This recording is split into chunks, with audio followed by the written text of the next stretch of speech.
Hello दोस्तों, जैसे कि हम आज लेकर के आए हैं अंशाल्व के कुछ महत्वपूर्ण प्रश्न आपको पीडीएम के माध्यम से उपलब्ध कराई जा रही है।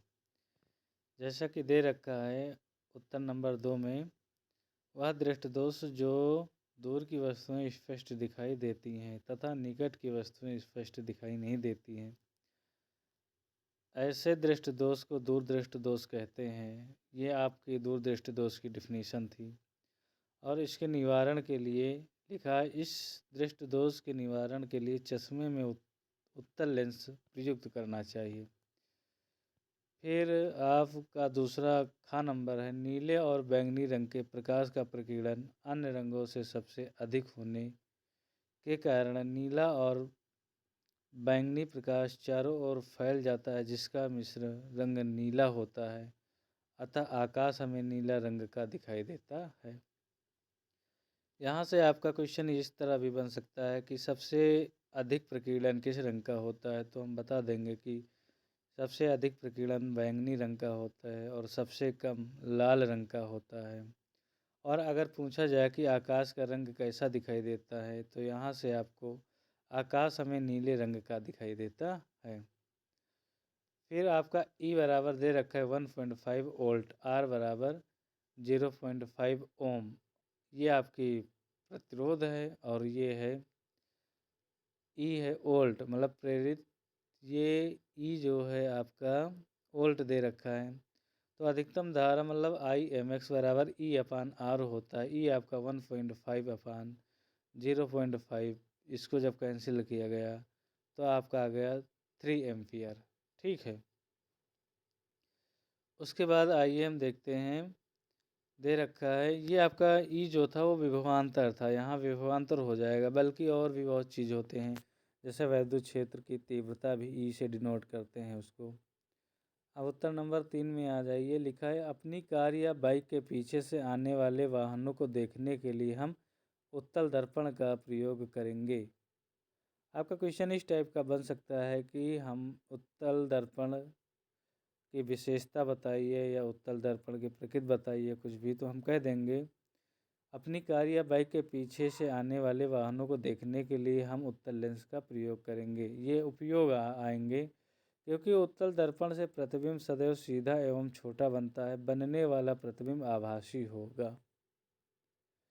ठीक, फिर उसके अथवा में एक क्वेश्चन न्यूमेरिकल का दिया था, उसमें 0.5 सेंटीमीटर, 0 यू बराबर -20 सेंटीमीटर, एफ बराबर 10 सेंटीमीटर, ये ओ आपका 5 सेंटीमीटर है। ओ जो है वो वस्तु की लंबाई है, यू जो है वस्तु की दूरी है, एफ जो है फोकस दूरी। हमें आई ज्ञात करना है, अर्थात प्रतिबिंब की लंबाई ज्ञात करना है। तो लेंस का सूत्र, जैसा कि गोलीय दर्पण यू ए एफ में संबंध क्या होता है, 1/u + 1/v बराबर 1/f। तो उसी तरह लेंस का जो सूत्र होता है 1/v - 1/u बराबर 1/f।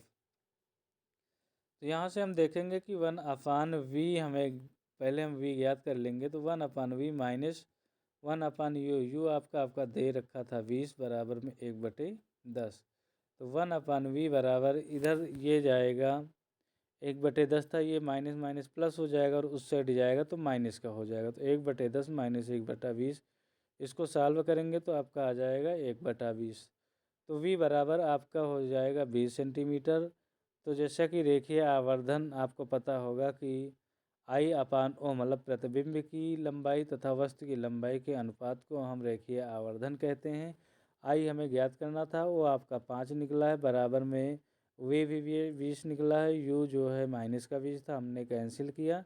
I बराबर आपका आ गया -5 सेंटीमीटर। यहाँ पर प्रतिबिंब की जो लंबाई है वो आ गई 5 सेंटीमीटर। तो हम लिख देंगे अतः प्रतिबिंब लेंस के पीछे, माइनस का है ना इसलिए लेंस के पीछे 20 सेंटीमीटर की दूरी पर आभासी उल्टा तथा 5 सेमी लंबा बनेगा। अब आप लोगों को इसी क्रम में ओम का नियम भी दिया था क्वेश्चन में। तो इस नियम के अनुसार यदि किसी चालक की भौतिक अवस्थाएं जैसे ताप, दाब, लंबाई, क्षेत्रफल आदि स्थिर रहें तो उसके सिरों के बीच उत्पन्न विभवांतर उसमें प्रवाहित धारा के समानुपाती होता है। वे अनुक्रमानुपाती आई, जब अनुक्रमानुपाती का चिन्ह हटता है तो एक कांस्टेंट हमको मिल जाता है आर, तो हम लिख देंगे v बराबर आर गुणे आई, तो आर बराबर हो जाएगा v अपान आई। ओम का नियम का सत्यापन आप जो है इस चित्र के माध्यम से उसका सत्यापन कर सकते हैं। ठीक है, अब आगे हम देखेंगे जैसा कि आपको पीडीएफ में दिखाई दे रहा है। फिर लेंस की क्षमता, लेंस की क्षमता भी ये परीक्षा के दृष्टिकोण से बहुत ही ज़्यादा महत्वपूर्ण है। लिखा है कि किसी लेंस की फोकस दूरी के व्युत्क्रम को लेंस की क्षमता कहते हैं। इसे P से प्रदर्शित करते हैं। इसका मात्रक डायोप्टर होता है। लेंस की क्षमता बराबर होता है 1/4 फोकस दूरी, मतलब ये जो लेंस की क्षमता होता है फोकस दूरी के व्युत्क्रम के बराबर होता है। तो ये आपका मीटर में था, 1/f जो मीटर में होता है, और P बराबर 100/f जो होता है वो सेंटीमीटर में होता है। इससे कई सारे आपके न्यूमेरिकल भी पूछे जा सकते हैं। और ये आपका जो है संरचना एक दिया है स्ट्रक्चर बल्ब का, ठीक है ना, किसमें कौन सा क्रम जोड़ा जाए तो क्या होता है, जैसे कि आप लोग देख सकते हैं।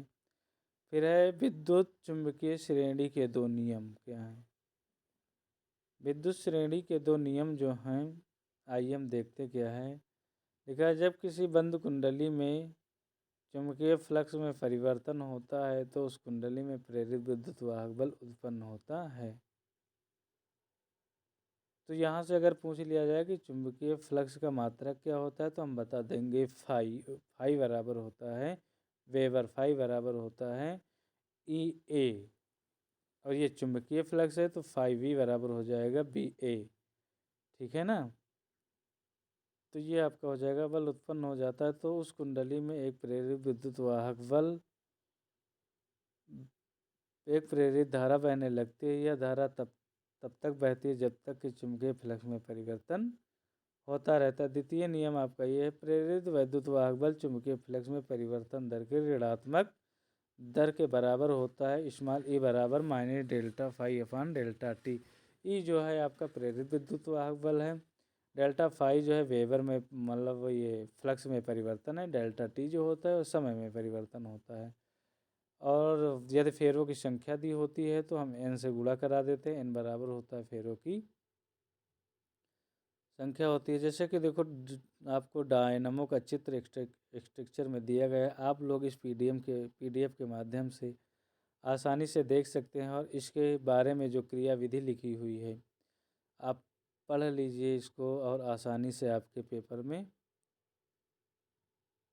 हो प्रश्न आएगा तो आप लोग आसानी से लिख सकते हैं। लिखा है क्रियाविधि, जब आर्मेचर ABCD को घुमाया जाता है, ये देखो आर्मेचर ये है आपका ABCD, यहाँ पर घुमाया जाता है, तब चुंबकीय फ्लक्स में परिवर्तन हो जाता है जिसके द्वारा उस कुंडली में प्रेरित विद्युत वाहक बल उत्पन्न हो जाता है, जिससे कुंडली में धारा प्रवाहित होने लगती है। यह धारा तब तक बहती रहती है जब तक कि चुंबकीय फ्लक्स में परिवर्तन होता रहता है। ठीक है, ये आपका पूरा फिजिक्स था। अब जो है, अब हम आपको नेक्स्ट डे जो है इसी की केमिस्ट्री का पीडीएफ, जैसे कि देखिए ये पूरा बना हुआ है, और बायो का भी है, ठीक है ना। तो फिजिक्स आप लोग आसानी से जो है एक एक प्रश्न इसमें से याद कर सकते हैं, और परीक्षा में आप लोग आसानी से लिख भी सकते हैं। धन्यवाद साथियों।